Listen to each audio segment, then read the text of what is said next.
Bom dia! Sejam bem-vindos ao programa E Agora José, para quem acredita no poder das redes. E nós estamos hoje com um convidado super especial, que é o Vinícius Ferreira, um dos diretores da Anfipa. E nós estaremos falando aqui sobre um assunto incrível. Eu vou colocar aqui exatamente o que o Vinícius... Ele é cirurgião dentista, né? Essa é a profissão dele. E ele tem todo esse trabalho na Anfipa, membro do grupo Sou Pai, Não Visita, e é estudioso acerca das sequelas e consequências mentais das crianças envoltas no emaranhamento sistêmico. Seja muito bem-vindo, Vinícius. Deixa eu chamar ele aqui. O tema hoje está direto para o nosso assunto, porque a gente tem muita coisa para compartilhar com vocês. Olá, tudo bem, Vinícius? Oi, Vanessa, tudo bem? Tá me ouvindo bem daí? Estou ouvindo bem, seja bem-vindo. Eu gostaria de saber se as pessoas que estão presentes também estão ouvindo bem. Por gentileza, quem puder me falar sim, não, Ih, travou. para nos dar aí um feedback. Sim, Vanessa, perfeito. deu uma picotada grande no áudio. Eu pedi para as pessoas confirmarem se estavam ouvindo bem a nossa voz e eles confirmaram que sim. Ah, sim, Tudo ótimo. bem, Vinícius? Tudo bem.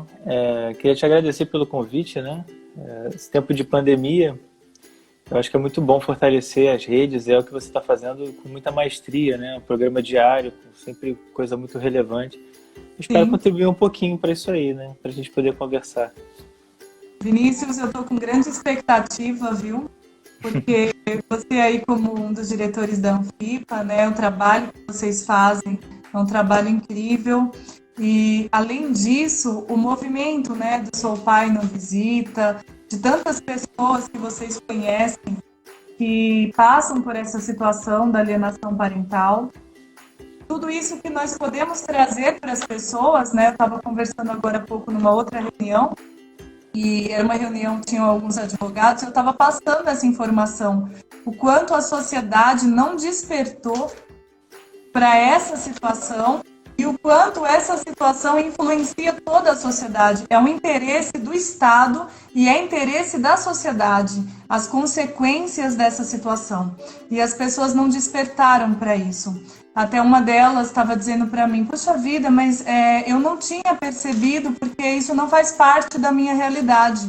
Aí eu falei, pode não fazer parte da realidade da sua casa, mas no momento em que você sabe disso, você tem essa referência e você começa a olhar ao redor, você vai ver que faz parte da sua realidade, sim. Com certeza você conhece alguém que sofre, sofreu ou tem alguma consequência ou sequela da alienação parental. Tem uma frase que eu gosto muito que diz que a gente só enxerga o que a gente conhece. A gente precisa reconhecer alguma coisa para enxergar, né?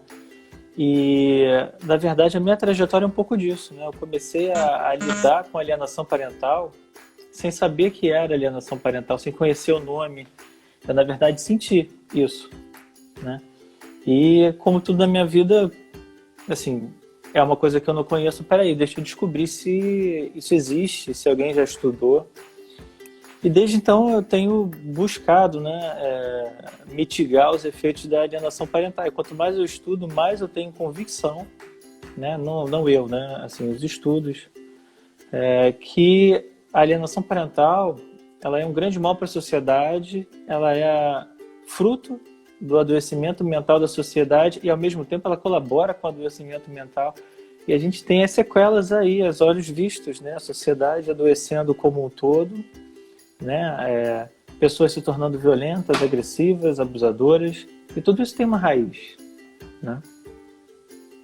Exatamente. E isso já foi comprovado, né, Vinícius? Que a raiz de toda violência, a raiz de tantos divórcios, suicídios, de todas essas dores na sociedade, está na família, está no emaranhamento da família, está na falta de estrutura, está na violência doméstica. E a alienação parental é exatamente um aspecto que ficou por muito tempo invisível.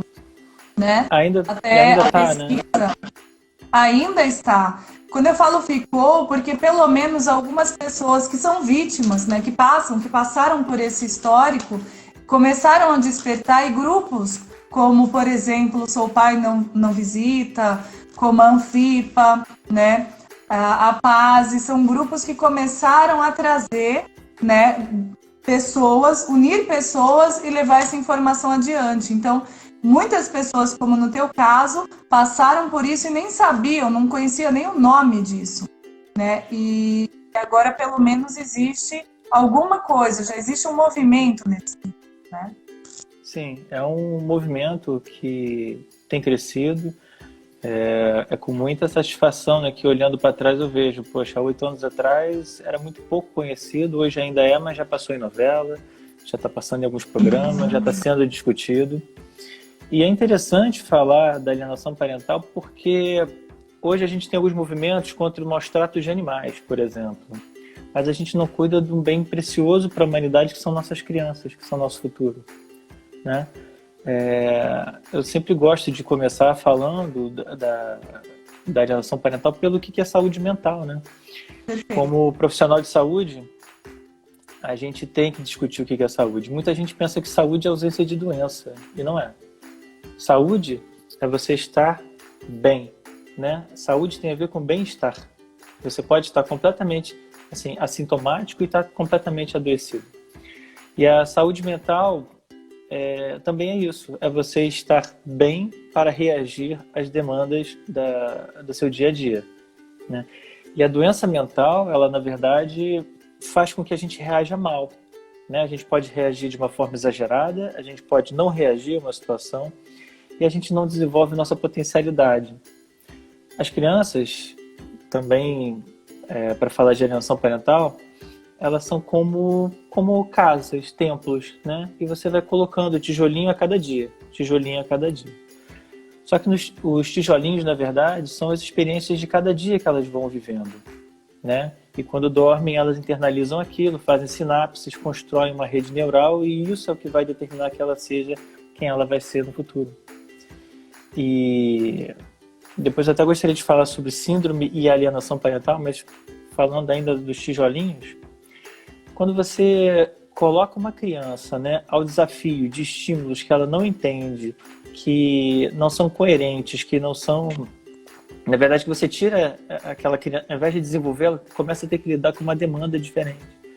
Então você começa a criar uma criança com uma estrutura fragilizada, né? Isso muito rapidamente é o que causa essas doenças mentais todas, né? Aí depois a gente pode botar nomes bonitos para isso, né? Ansiedade, depressão, tendência a suicídio, abuso de álcool, de droga, tendência à prostituição, automutilação. A gente pode falar de todos os nomes, mas assim, a raiz disso, na verdade, é aquele bem comecinho. São estímulos constantes, repetidos. Às vezes você não dá nada por ele, mas aquilo tem uma consequência enorme na vida da criança. Ainda ontem eu estava conversando no grupo também, uma coisa que a maioria das pessoas vai pensar que é boba, né? Muitas vezes os pais vão pegar seus filhos, né, infelizmente de 15 em 15 dias, porque ainda tem, assim, não sei de onde é que surgiu isso, né, que pai pode ser pai de 15 em 15 dias, mas muitas mães falam, bom passeio, meu filho, bom passeio. Não é um passeio, elas vão estar com o pai, elas vão estar na casa do pai, que é a casa delas, entende? Mas quando elas colocam, né, esse negócio, bom passeio, minha filha, aproveitou o passeio, isso, aquilo outro, o que ela cria na criança? Ué, mas ele é meu pai? Ou é um passeio? E aí começa. Então, um gesto, eu estou falando isso porque, na verdade, é um gesto muito pequeno, né? A maioria das pessoas não se dá conta disso. Mas isso é suficiente para você criar uma série de transtornos na pessoa, né? Você acaba... Aí vem o termo clássico, né? Afastando a criança de um pai, alijando esse pai, alienando, separando, né? Exatamente. E o ponto principal que a gente fala dos detalhes, né? Eu trouxe algo incrível, que é bom passeio. Mas o ponto também principal é quando a mãe, eu estava vendo uma propaganda, não sei onde eu vi esse flyer, dizia assim, vou ver quanto ele depositou na conta para ver se ele vai poder realmente vir te buscar, ver quanto tempo ele vai poder ficar com você. Então, vem bastante essa informação também. Ele não se importa com você, ele não depositou o dinheiro, ele não está nem aí se você comeu ou não comeu, né? E por que você vai com ele? Sim, sim. E eu teve um caso que eu tive acesso, né? Que esse pai, ele até, o valor que ele depositava era um valor alto, né? De pensão alimentícia. E o que acontecia? Ela não trabalhava e ela vivia simplesmente com esse valor. Isso acontece bastante, né, Vinícius? Sim. E o filho, em especial, ele não tinha direito a muitas coisas. Então, já era um adolescente, ele queria um celular e ela dizia, você não tem condição de ter um celular porque o dinheiro que o seu pai deposita não é suficiente. Né? Então, assim, não tinha condição de ter um celular porque era uma decisão dela, porque ela não administrou o dinheiro, mas ela sempre dava um jeito de unir, acoplar a emoção de perda, de não conseguir, né, ao pai. E isso é um ponto-chave também, né, Vinícius? Sim, infelizmente, assim, a gente está falando de alienação parental, mas a alienação parental acontece no sistema, né? O alienador, que na verdade não tem a ver com gênero, né? Pode ser homem ou mulher, ele tem uma infantilização, né? E ele, por se sentir desagradado de alguma forma, né? Age como uma criança voluntariosa e movimenta o sistema jurídico, muitas vezes, para se vingar. Então ele não enxerga a criança como criança. A criança não é um sujeito de direitos. A criança, na verdade, é um bem de troca. E é interessante você ter falado nisso, porque existe já muita coisa a respeito. Eu gosto de mostrar isso aqui. O nome disso é violência administrativa, né, ou legal. É quando você usa o sistema judiciário para se vingar do outro. E a pensão é muito utilizada para isso, infelizmente. E realmente a criança ela começa a se sentir não uma pessoa, mas um bem de troca. Seu pai pagou, então ele pode te ver. Seu pai não pagou, ele não pode te ver. E aí como é que fica as relações estruturadas? Que é outra consequência da alienação parental muito forte, muito presente nas crianças que sofrem esse tipo de mal, né? Aliás, é definido como maltrato também, né? Assim, a gente luta contra os maus tratos aos idosos, maus tratos aos animais, e a gente permite isso com as crianças. Mas esse tipo de maltrato faz com que essa criança ela não tenha relação humana na vida. Muitas vezes são crianças com problema de relação. E olha que coisa, né? Ela tem problema de relação, mas ela eventualmente pode se envolver com alguém durante a vida, pode ter um filho, e olha o que acontece com esse filho novamente. Perpetuando esse ciclo muito negativo, né? Eu chamo de ciclo da maldade, né? É a perpetuação de um mal. E a gente está aqui justamente para tentar mostrar para a sociedade. Eu botei aqui, falei que fiz um cenário para você, né? Botei o logo da Anfipa aqui atrás. Que dentro da associação a gente acredita muito na disseminação de informação. Eu acredito, eu tenho convicção que o dia que a sociedade entender a alienação parental como ela vai deixar de ser conivente. Porque não é possível, não é cabível um ser humano permitir esse tipo de mal com uma criança. A gente só não enxerga ainda. E a gente vai enxergar quando a gente conhecer.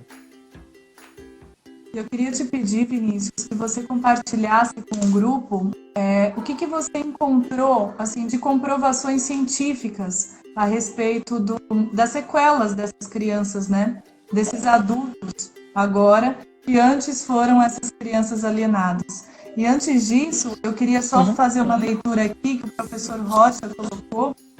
Ele colocou o seguinte: a convivência também pode ser de forma livre, desde que não atrapalhe a rotina da criança. As visitas de praxes, ou seja, as de 15 em 15 dias, geralmente são estabelecidas quando há conflitos pendentes. Sim, exatamente. Mas aí é que tá, né? Deveria ser livre, né? E aí vem a ideia da guarda compartilhada.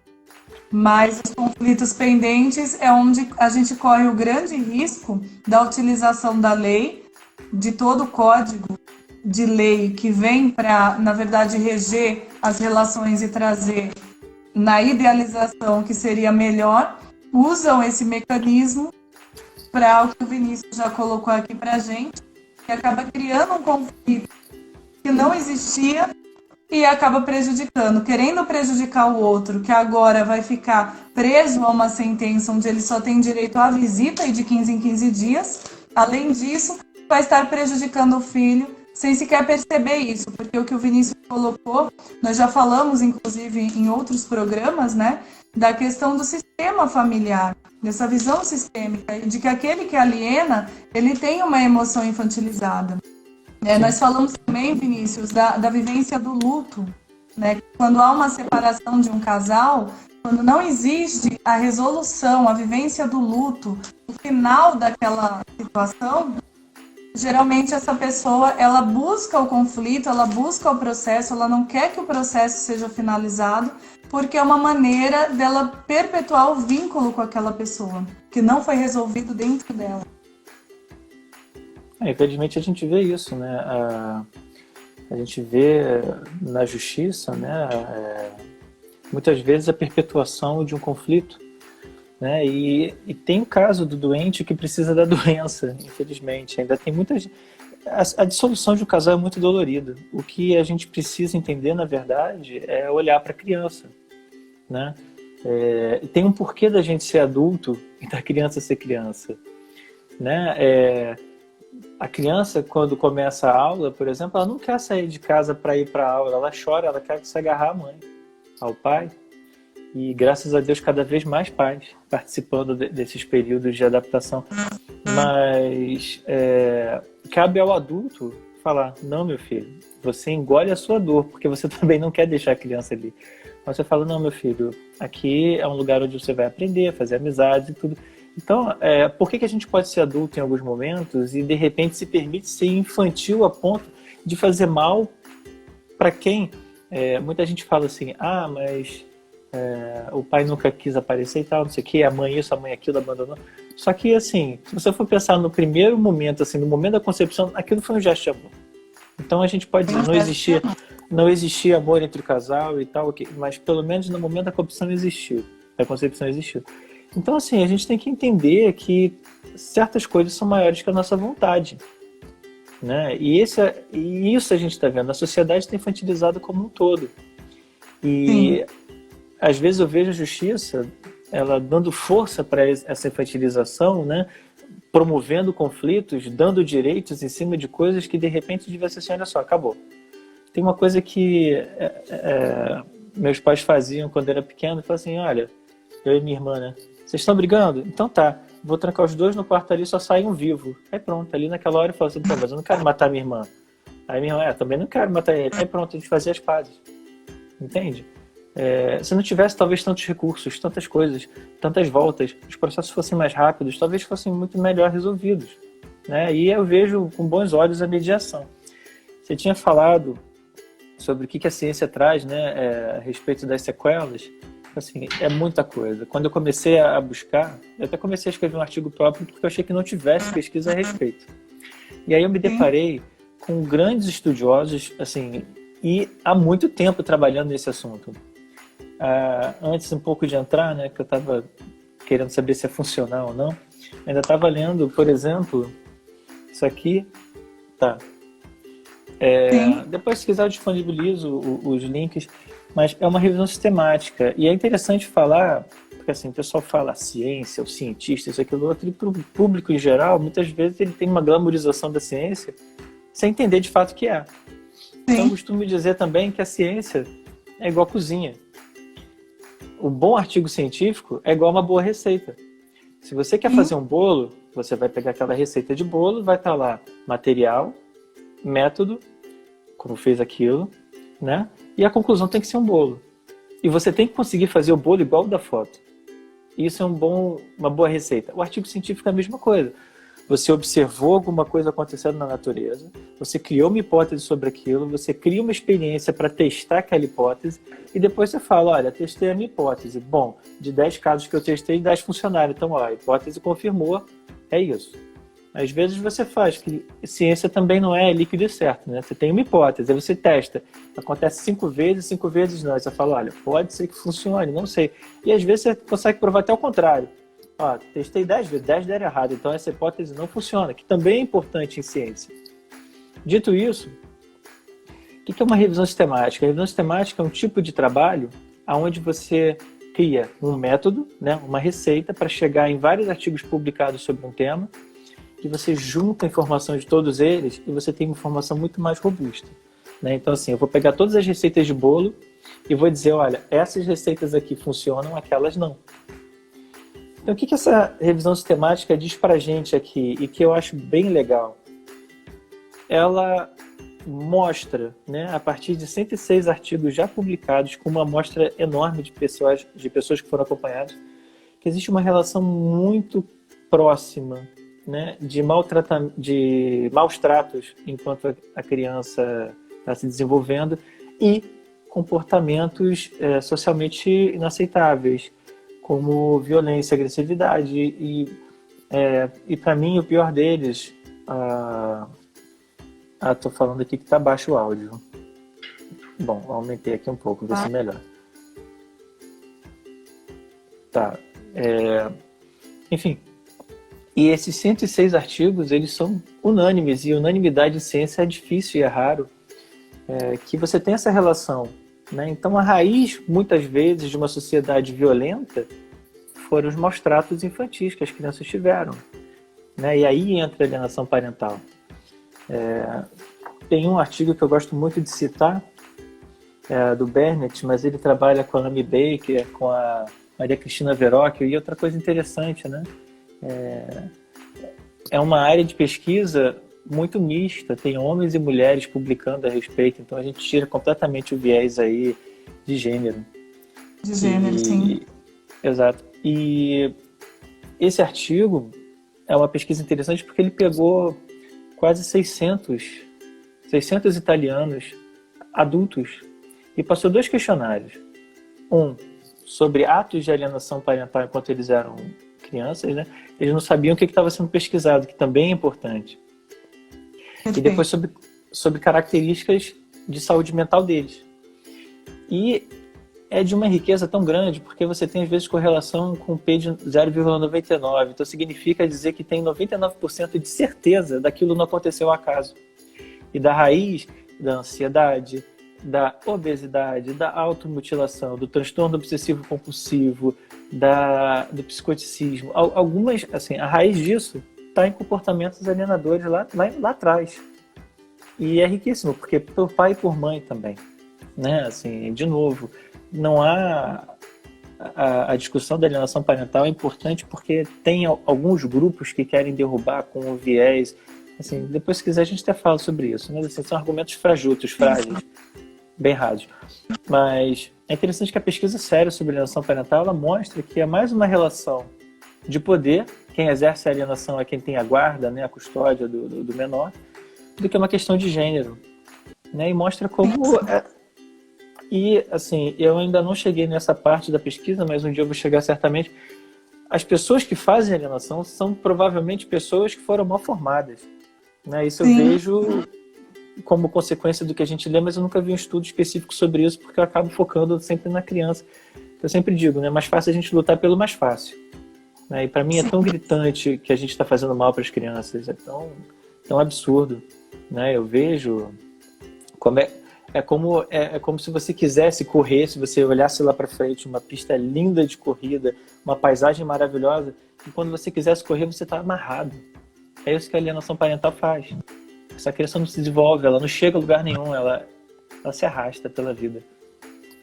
Então, Vinícius, o que acontece nessa questão da pesquisa sobre adultos, né? Eu te falei da pesquisa, que é aquela com o nome Quem Enxerga a Essência do Invisível, né? Quem pode enxergar a essência do invisível? Essa pesquisa feita dentro de presídios no Nordeste, né? Através do projeto Libertar, uma nova oportunidade. E o resultado dessa pesquisa me chocou tremendamente. Eu já falei aqui em outros programas, mas já foi um trabalho com adultos violentos, ou seja, eles já estavam presos. Alguns não, alguns estavam lá por uma denúncia falsa, né, de violência sexual, e eles estavam presos, né? Mas assim, a grande maioria realmente tinham cometido algum crime no âmbito da violência doméstica. E quando a gente fez essa pesquisa e a gente foi buscar, né, porque a gente usou a constelação, a questão do levantamento da árvore genealógica, e aí foi vendo como é que foi formado esse sistema, nós tivemos um resultado de 100% de todos os casos estudados, numa amostra de um pouquinho mais que 5.000 pessoas, nós tivemos uma resposta de 100%. Foram crianças alienadas. Então, isso é muito chocante, né? E existem vários aspectos aí que, levando isso adiante, divulgando esse trabalho, e agora eu tô exatamente fazendo esse trabalho para que a gente possa divulgar, colocando as amostras e tudo para que seja... A gente não pode divulgar por questão de ética, por questão da própria lei que rege a pesquisa, né? A gente não pode divulgar nada que leve a informação de quem foi pesquisado. Mas eu estou passando isso por uma empresa de pesquisa que é profissional, né? Que já está no ramo há algum tempo, para que a gente possa levar isso adiante para os poderes, para os 3 poderes, né? Comprovando, inclusive até financeiramente, para o Estado, que isso pode acarretar, manter pessoas nessa situação, porque antes não foi cuidar da educação das famílias. Então, um aspecto-chave é educar o ser humano, ensiná-lo a amadurecer emocionalmente e a conscientizar e perceber o quanto a vida dele próprio, até de forma egoísta, pode melhorar se ele entender o que ele está fazendo e como pode fazer diferente. Então, os resultados que nós estamos tendo, inclusive com processos, eles estão mais direcionados neste momento na conscientização, nesse trabalho com as partes, do que efetivamente no processo. Porque no processo a gente ainda tem um trabalho pela frente, né? Sim. Porque nós sabemos que até, nós estávamos conversando ontem sobre isso, até quando a sentença sai, a alienação é confirmada, o processo já passou tantos anos, que aí não faz mais sentido modificar a guarda, porque essa criança perdeu o vínculo com o pai, ou com a mãe, ou com os avós, com quem quer que seja. Mas o aspecto principal que a gente traz aí é a questão da alma, né? Essa criança, esse ser, ele foi partido no meio, e as consequências disso virão de todas as formas, mental, espiritual, de todas as formas. Vai ser alguém que não vai produzir, que vai ser sempre agressivo ou depressivo. Então, com certeza não vai haver equilíbrio. A gente não sabe se vai para a agressividade ou se vai para o isolamento, mas de qualquer maneira o resultado é danoso e às vezes irreversível. É interessante que a gente tem muita clareza, né, de que falar sobre isso é defender o óbvio, né? As pessoas estão nos presídios, né, porque cometeram crimes, e a gente tem 2 maneiras de resolver o problema: enxugar gelo, que é o que a gente está fazendo, que existem estatísticas que, a continuar do jeito que está, daqui a pouco a gente tem, em alguns anos, a gente vai ter a população toda do Brasil presa, né? Agora, é importante falar de educação, porque assim, a gente tem a educação clássica, a educação de escola, mas o mais importante de tudo, onde é que se forma, né? Eu não digo a educação acadêmica, mas eu falo da educação do ser humano. É a família, não tem jeito. Você não tem como diminuir o valor da família e querer que a sociedade continue funcionando, porque é isso que a gente está vendo, né? Estão flexibilizando valores, estão menosprezando o valor real da família. Ah, não tem problema, hoje é multifamília, hoje é isso, aquilo, inventam nomes e nomes, mas o fato é que a gente está acompanhando a sociedade se deteriorar, né? Hoje tudo... tem uma frase também que eu gosto, a gente tem que tomar cuidado com quem acha que dinheiro compra tudo, porque essa pessoa é capaz de fazer tudo por dinheiro, e a gente está vendo isso o tempo todo, né? Não tem nada mais claro do que cuidar da criança e salvar a sociedade. a gente reduz a população carcerária, a gente reduz, você levou para um lado da violência, né? Mas tem uma coisa interessante. Um dos primeiros sintomas, né, de que a saúde mental da criança não está indo bem é quando ela somatiza, né? É interessante o processo, como a gente, a partir de um pensamento, começa a liberar radical livre, começa a modificar uma estrutura orgânica e desenvolve uma doença de verdade. Assim, o quadro orgânico, né, sintomas existem, mas aquilo foi criado por um pensamento. E aí a gente tem uma série de pessoas que ocupam leite de hospital, que compram medicamento e por uso contínuo de medicamento acaba tendo outras doenças que aí já não são mais psicossomáticas, mas são pelo uso crônico e abusivo de medicamentos. Então, assim, é óbvio que eu vou dizer, mas cuidar da criança é cuidar da sociedade, né? E a alienação parental, infelizmente, ela está cada vez mais... Por exemplo, no ano de 2018, foram mais de 600 mil divórcios no Brasil.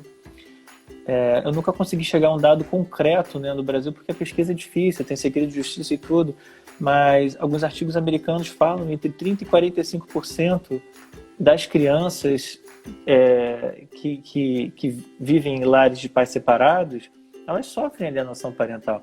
Então, olha que a gente está falando, num ano só a gente botou mais 300, vou arredondar, eu não sou bom de matemática, eu sou dentista. Você botou aí pelo menos 300 mil crianças sofrendo alienação parental só no ano passado, entende? E isso em quantos anos? Então a gente vê aí alguns números sendo ventilados, 1 milhão de pessoas, 17 milhões de pessoas, né? E olha o impacto disso na sociedade, porque cada criança tem um pai. E uma coisa que a gente não falou também, a alienação parental não acomete só pai e mãe, né? Ela comete a família toda do parente alienado. Sim. Então, quando... Eu estou evitando falar pai e mãe de propósito porque tem muita gente que gosta de dizer que a alienação parental não existe, que isso é só uma coisa de homem, enfim. Mas a questão é que quando um parente é alienado, um pai ou uma mãe, assim, a criança perde contato com o avô, com o vó, com o tia, com o primo, com toda uma parte importante para ela se formar. E, de novo, falando do óbvio, é interessantíssimo pensar que, assim, hoje nós somos resultado de uma evolução, né, natural de alguns bilhões de anos. Existe um porquê da gente estar aqui hoje. E como a gente está aqui hoje? É preciso um homem e uma mulher, né, terem um ato para gerar uma criança. E ali não acaba aquela criança. Porque nos primeiros momentos de vida dessa criança, ela precisa do útero materno para se desenvolver. Então não existe pai nesse momento, foi só na concepção. Ok. Né? Mas, por outro lado, também tem estudos lindíssimos que falam que a criança consegue ouvir através da placenta e tudo, e ela reconhece a voz do pai. Isso é muito legal também. Mas, enfim, quando ela nasce, ela ainda tem uma relação de dependência muito grande com a mãe. Mas é preciso que a sociedade comece a enxergar que isso mudou. Eu, por exemplo, posso falar, eu tive presente no parto, filmei, fotografei, fiz tudo das minhas 2 filhas. Eu fui quem deu o primeiro banho, fui quem trocou a fralda, eu só não amamentei, porque é biologicamente impossível.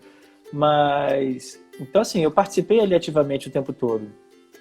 E dentro de uma concepção de desenvolvimento normal, isso é biológico, a mãe aconchega, a mãe cuida. O movimento da mãe é esse aqui, né? E é preciso, para que essa criança se desenvolva, que alguém tire um pouco disso aí e apresente o mundo. Essa é a função do pai, que a gente não pode negligenciar. Então, de forma muito simples, se a gente tira o pai ali, aquela criança não vai para frente, porque ela vai estar sempre acolhida, sempre protegida. E tem obras lindíssimas, eu podia até rebuscar, mas eu gosto muito de o The Wall do Pink Floyd, é basicamente sobre um filho que perdeu o pai e cresceu doente e virou um ditador mundial, né? O Pink. Então, assim, tanto no campo da literatura, da ciência, que eu digo de convergir sempre, né? É uma coisa tão facilmente observada que todos os campos do conhecimento humano retratam a importância do pai. E como é que hoje a gente vive pessoas dizendo, o pai não é importante, eu posso afastar o pai, eu sou pai e mãe, eu sou pai. Não, desculpa. Pai é dolorido. Dói muito ouvir essa palavra. Quando eu escuto PAN, eu penso, né? Eu não posso falar porque, infelizmente, hoje a gente vive um momento de patrulha e censura terrível. Se você fala uma coisa dessa, tem pessoal mandando mensagem aqui, me tira o foco.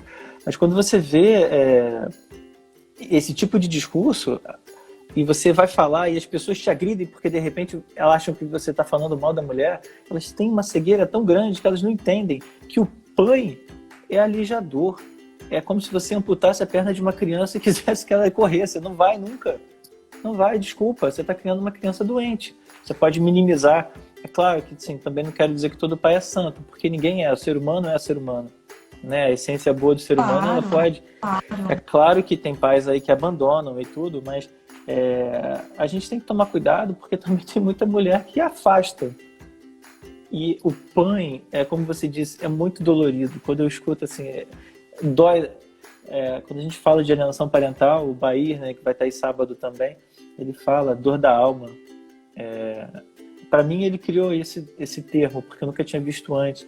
Mas é o que melhor retrata. Você lidar com a criança, com as emoções da criança, e você olhar ali, né, que aquela criança não vai se desenvolver e que você não tem a potência para mudar aquilo, porque você depende de lei, porque você depende e porque essa sociedade, de certa forma, dá muita voz a algumas coisas, alguns posicionamentos errados, é uma dor da alma, não é? Sim, não tem... sim, total.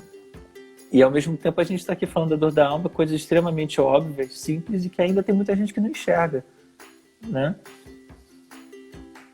Vinícius, eu vou colocar só aqui algumas situações que escreveram, né? Uhum. Tem um blog Pai é Pai, trouxe aí bastante informação importante, e ele pediu para falar uma delas sobre a questão da guarda compartilhada, que algumas pessoas acreditam que o que acontece? Existe, a criança ela é prejudicada. Eu acho que foi isso que a pessoa falou. Se não foi, por gentileza, escreva novamente. Mas no sentido de que a guarda compartilhada vai gerar um problema, por quê? Porque essa criança, ela perde a referência da casa, onde ela mora, não mora em lugar nenhum. Então veio uma fundamentação, né, da psicologia nesse aspecto, de que a criança, num determinado tempo de vida dela, que é a formação da personalidade, ela precisa ter um local fixo, ela precisa ter uma rotina, e se essa rotina for quebrada, eles entendem que a rotina é quebrada quando existe a guarda compartilhada, porque ela fica sem referência, onde é a casa dela, é aqui ou lá, e essa crença realmente ela foi espalhada por aí para que não houvesse mais a guarda compartilhada. Então, esse blog Pai é Pai trouxe essa situação que eu achei bastante importante, né? E colocou, muita gente acredita que a rotina nos dois lares é prejudicial, porque cada um vai trazer, sim. E aí ele continua escrevendo como se não houvesse uma rotina. Eu acho que é um aspecto bastante importante para falar. E também ele trouxe a questão de quem se organiza. É um movimento bastante organizado daqueles que estão combatendo a lei da alienação parental, né? Existe uma organização bem fundamentada, e o aspecto principal que é colocado é a igualdade, né? Em nome da igualdade, vamos acabar com a alienação parental. Então, eu só me permito te interromper. Eu só me permito te interromper quando você diz que o movimento contra a lei da alienação parental é organizado e bem fundamentado. Não, não é. Os fundamentos são muito rasos. Eu posso falar até depois. Chega a ser vergonhoso. Eu estou repassando o que está escrito, né? Isso aqui foi o que a pessoa que colocou escreveu. Só para a gente pegar tudo que foi falado, a Didi Posa pediu para eu disponibilizar a pesquisa. A gente vai fazer isso sim, com o objetivo de levar para o Conselho Nacional de Justiça, que foi isso que foi colocado. E a Leda Sampaio falou a respeito do judiciário reconhecer os sentimentos humanos, né? São sentimentos humanos que criam todo esse emaranhamento. E aí nós estamos no movimento aí do direito sistêmico, inclusive, que alguns juízes, né, algumas pessoas do Poder Judiciário já estão despertando para isso, inclusive o Conselho Nacional de Justiça, o Conselho Federal da OAB, já reconheceram, e as constelações familiares e outras técnicas de terapias e de meios adequados de solução de conflitos, né, alternativos, estão sendo utilizados no judiciário já com esse objetivo. E o professor Rocha colocou, Lide, é assim que penso. Ele colocou esse comentário aqui. Então vamos lá. Eu acho, assim, como você disse, o tempo realmente é pequeno, né? Voa. Então eu vou dar mais importância ao importante. Com relação à guarda compartilhada, né? Ela é muito feliz quando ela diz que as decisões têm que ser tomadas pelo pai e pela mãe e que a convivência tem que ser equilibrada. E aí, uma das coisas que a gente tem que fazer quando vai estudar qualquer assunto é olhar aquele assunto pelo olhar de como está acontecendo. Então, assim, quem diz que uma criança precisa de uma casa referência é um adulto, é uma pessoa que não consegue olhar para a criança. E é muito triste, porque é de uma limitação tão grande. É como aquela história da... É quando eu digo de falar o óbvio, né? Aqui está um copo d'água. Eu posso dizer que ele está meio cheio, mas tem muita gente que vai dizer que está muito vazio. Então, assim, uma criança com 2 casas, ela tem uma baita potencialidade. Eu sempre trabalhei isso com as minhas filhas, sempre aconselho os outros pais a fazerem isso e vejo que tem muito resultado. Olha que bom, minhas filhas, você tem uma casa lá e uma casa aqui, uma casa com as características de lá e uma casa com as características daqui, e as crianças são plásticas. As crianças têm, elas conseguem se adaptar muito facilmente a essa realidade. Então, quem não se adapta é o adulto. E aí quem fala isso, a criança precisa de uma casa, não, desculpa, você está errado. Você está pensando com um adulto, mas você está falando de uma criança, então você não tem autoridade nem conhecimento para dizer o que você está dizendo. Por favor, vá estudar, é o que eu tenho a dizer. Então a guarda compartilhada é muito feliz, né? E a criança pode desenvolver as correlações dela com a família do pai e a família da mãe, e inclusive, que é muito importante, sem interferência do outro nessa história, né? E isso é uma relação franca, verdadeira, e infelizmente a sociedade evoluiu para isso. Como eu falei, 600 mil divórcios. Então, assim, a gente vai ter que lidar com essa realidade e nada me tira da cabeça que a guarda compartilhada é o melhor modelo, né? E que deva ser ajustado entre o ex-casal como fazer isso. Moram na mesma cidade, moram próximos, uma semana na casa de um, na casa do outro, ou dia alternado, um dia na casa de um, na casa do outro. E assim vai, né? Tem muita gente assim, a criança é mochileira. Não, a criança não é mochileira. A criança tem 2 casas. É realidade, né? Quantas pessoas, por necessidade de trabalho, têm uma casa numa cidade e outra em outra, e nem por isso as casas são menos casas dela, e ela deixa de se sentir em casa nas 2 casas, né? E Vinícius, Sim. Didi Posa está trazendo contribuições assim muito ricas, né?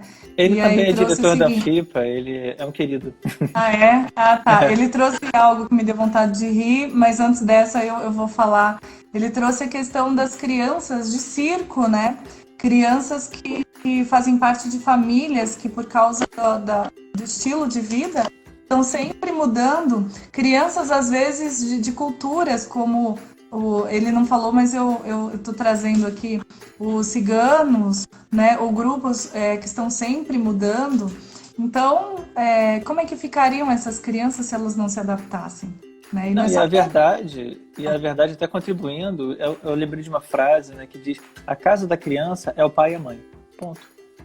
Entende? É a relação de segurança que ela tem e de referencial. Isso é a casa da criança. O resto, o material e tudo, pode mudar. A gente está numa situação de pandemia no país, muita gente vai perder emprego, talvez muita gente tenha que se mudar. E aí, como é que fica? O pai não pode se mudar daquela casa, a mãe não pode? Não é? Então, exatamente.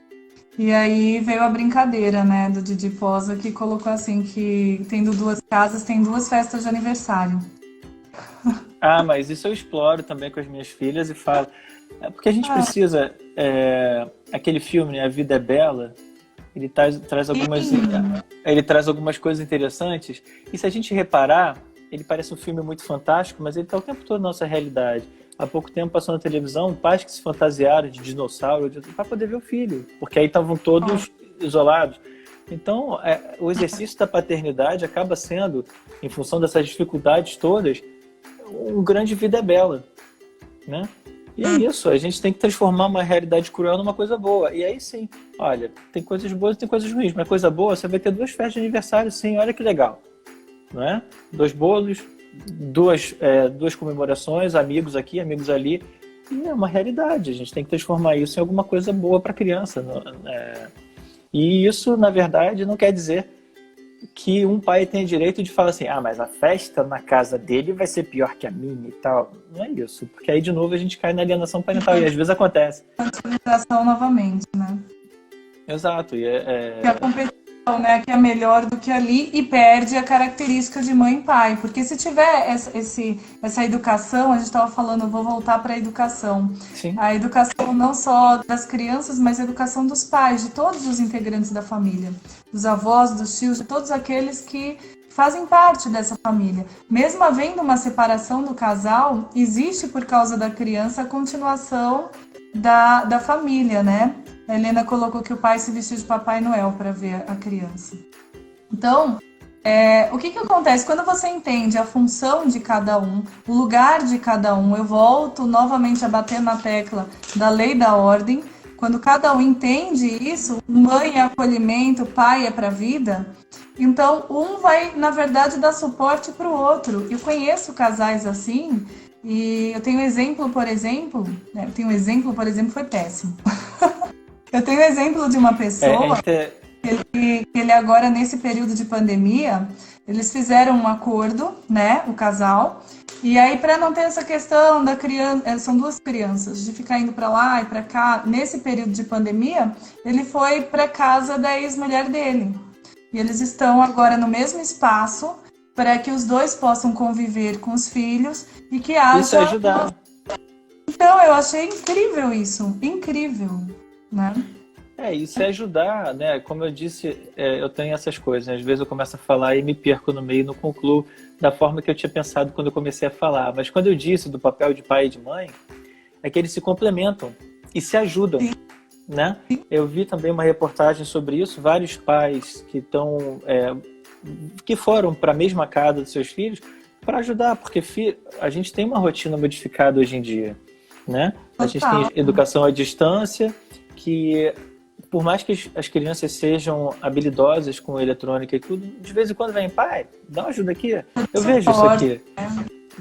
No meu caso eu tenho 2 crianças, tem que ter um período para a gente ficar dando aula para eles, porque eles não conseguem fazer sozinhos, então a gente tem que ter um período agora para ensinar, e aí são 2 crianças de turmas diferentes, então primeiro o conteúdo já pega um tempo grande. Se não tiver o auxílio, um acordo entre o casal, fica inviável. Exato. E tem um modelo, inclusive, de guarda compartilhada, não no Brasil, tá? Que é o da Casaninho, por exemplo. Né? Que vale a pena conversar em outro momento. Mas assim, o casal se separa, mas as crianças permanecem na mesma casa. Então, numa divisão de dias, o pai fica uma semana, na outra semana o pai vai para a casa dele e a mãe fica. Né? São países que estão mais à frente nessa discussão. Tem seus prós e seus contras. Eu não acho que seja um modelo muito aplicável para a gente aqui, porque a gente também tem outro problema, né? A questão financeira. Quem é que vai conseguir ter de uma casa passar até 3? Né? A casa das crianças, onde elas ficam ali, o lugar do pai e da mãe. Mas o importante é que, fechando a história da guarda compartilhada, a casa da criança são os pais. Independe de todo o resto. Né? Eu tenho certeza que se você pegar... Porque a gente tem outra coisa também, a depressão infantil, ela está cada vez maior. E hoje, né, como a gente tem uma carga de trabalho muito maior, a remuneração cada vez mais baixa, né? É comum você ter o processo de terceirização da educação da criança. Né? Estou vendo a hora que eu queria falar mais. Eu estou olhando mas, também. E o que é isso? O pai trabalha, a mãe trabalha, eles não estão com o filho fica com o babá, com a empregada que não educa, que faz as vontades, porque se não fizer pode perder o emprego. Essa criança ela cresce muito ruim e falta ali, ela tem a melhor casa do mundo, piscina e tal, mas falta ali a casa, o pai e a mãe. A criança precisa de limites também. E é interessante falar, já que eu falei da terceirização da educação, é só um ponto importante também que vale falar, a alienação parental, né? O parente alienador, ele quer afastar o filho do outro, do parente-alvo, só que olha que interessante, não é para estar com ele, não é para desfrutar da companhia, não é para que ele seja, é só para tirar do outro, porque normalmente os alienadores terceirizam a educação dos filhos. Normalmente são aqueles que têm babás e que têm... Ih, ó, meu cenário acabou aqui. O seu cenário... Mas é interessante que é isso. Se você for avaliar um pouco mais a fundo, é como se fosse uma birra. Um alienador, ele só afasta o filho do parente alienado por afastar, porque ele também não desfruta da companhia dele. Entende? É muito patológico isso tudo e muito visível. E a gente realmente você está fazendo um excelente trabalho de divulgar essas ideias. Obrigada. Voltou. Pois é, vamos lá, voltou o seu cenário. Tem um suporte aí, né? Não, sou eu. Ah, é você mesmo o suporte, ok. Então, esse trabalho, ele é muito importante. Nós precisamos levar para a sociedade esse conhecimento, né? E esse grupo aí, o blog Pai é Pai, trouxe também essa história do gênero, da importância de falar do gênero também, do pai, né? E nós sabemos que... Bom, eu tenho esse projeto, que é o Pai Transformador, que tem exatamente essa visão. A visão não é por causa do pai ou do gênero, mas da função importante de ensinar a pessoa a ir para a vida. E essa é a função do pai. É uma posição diante da vida. Né? Então, quando vem toda essa questão do direito de família, né? Que aí já começa a vir um terceiro, e aí ele vai pedir para ser pai socioafetivo, né? Uma outra terceira também, aí também quer ser mãe daquela criança, e começa a querer decidir coisas que são divergentes do que a mãe quer, o pai, né? E aí começa a chamar de pai biológico e pai afetivo, né? E aquele que é o pai começa a se dizer, eu sou o pai biológico, como assim? E aí vai começar todas essas complicações que inclusive o direito permite hoje, que você tire o nome do pai ou da mãe, da certidão, e coloque alguém que comprovadamente para a sociedade é afetivo, entende? Então, uma série que aí aceita como provas fotos do Facebook, por exemplo, que a gente sabe que é uma imagem, né? E aí começam todas essas complicações que precisam ser relatadas, né? A gente tá trazendo o programa, Vinícius, bem assim, nesses primeiros, assim, bem trazendo informação do que é alienação, da questão mental. Mais para frente a gente vai começar a trazer já essa mistura agora, trazendo também o debate, né, de conceito de pai biológico. Então, essa posição de pai, essa função de pai é muito importante. Por isso que a gente definiu mesmo, pai, o pai transformador. Né? Apesar de passar pela alienação dos avós, né, de outros integrantes, mas a grande importância do pai para uma vida saudável dessa criança, desse adulto. Eu fico com eles aqui, né? É interessante essa fala, porque assim, como eu disse, a gente primeiro tem que brigar pelas coisas mais óbvias e mais simples. E aí, é claro, como papel de adulto, eu estou focando nas crianças e, obviamente, negligenciando a minha luta como homem e como pai, que existe, né? Claro. A gente não é... A escuta é diferente pela sociedade. Eu estava até te contando ontem, do Tillstrom, um trabalho que diz que se você contar a mesma história... Aliás, teve um que eu vi ontem, em 2020, eles contaram, né, ocorrências policiais de violência, eles chamam de parceiro íntimo, né? Para um grupo de estudantes de direito. E eles só perguntavam se o agressor era homem ou mulher. Tá? Eles pegaram, e é claro que por uma questão metodológica, eles pegaram 50 casos que o crime foi cometido por mulher e 50 casos que o crime foi cometido por homem. Mas eles contaram sem dar gênero e os alunos lá escutavam o caso e marcavam lá, homem, mulher. Adivinha qual foi? Consegue adivinhar qual foi o resultado? Pois é, 97% dos crimes foram atribuídos a homens, inclusive que foram cometidos por mulher. Então, é muito... porque eu não quero diluir... eu não quero diluir força assim, porque, como eu disse, eu tenho uma escolha clara para fazer pela frente, que assim, ou eu dedico energia para lutar pela igualdade parental, o direito dos filhos, ou eu começo a lutar pelo direito dos homens, embora seja muito necessário. Nesse momento, eu estou sendo adulto, é aquela hora, vou cuidar da criança.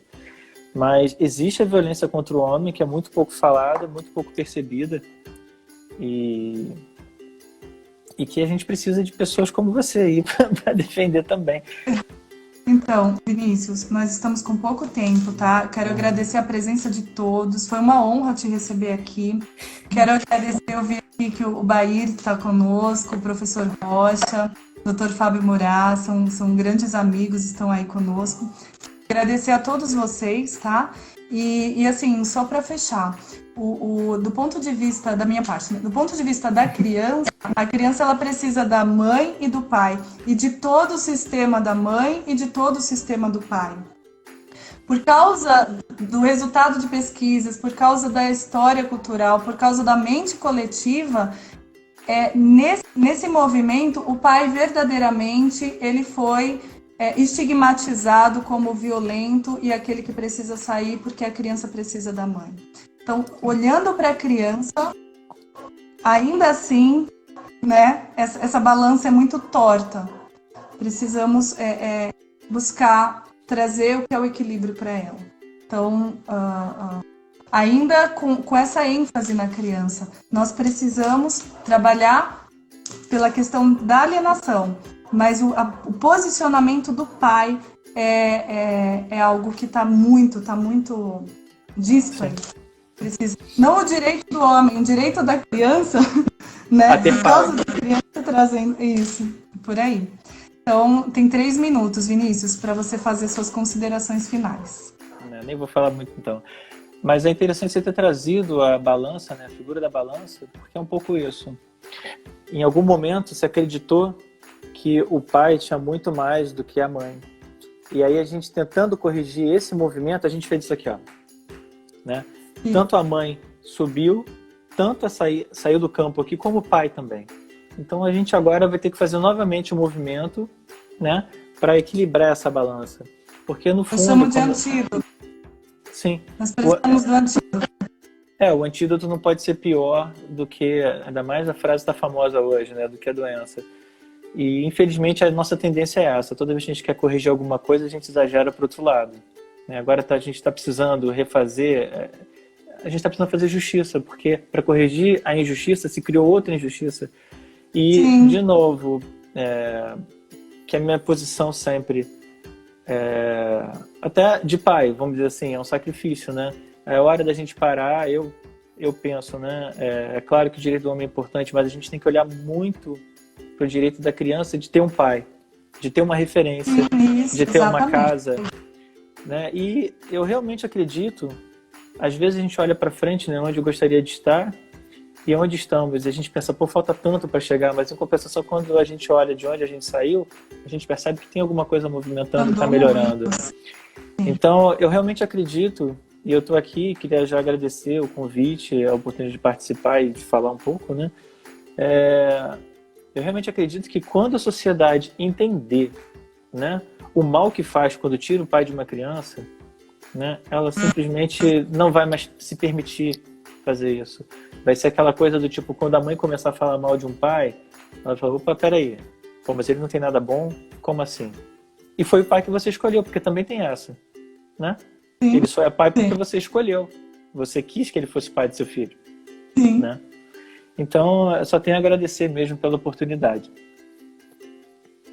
Obrigada, Vinícius. Por causa dos 3 minutos.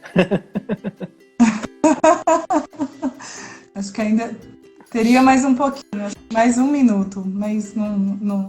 Eu fico, então, deixando em aberto mais um convite, porque realmente existem muitas informações. Eu sei que pelo teu trabalho, pelo teu movimento, você tem bastante a contribuir, né? Tem muita informação para trazer, então já deixo aqui no ar um novo convite para que você retorne ao programa, tá bom? Eu agradeço, é só marcar, estou à disposição. Perfeito. Então, até mais. Até Deixa eu ver mais, tchau, aqui. tchau. 4 segundos, vou deixar cair.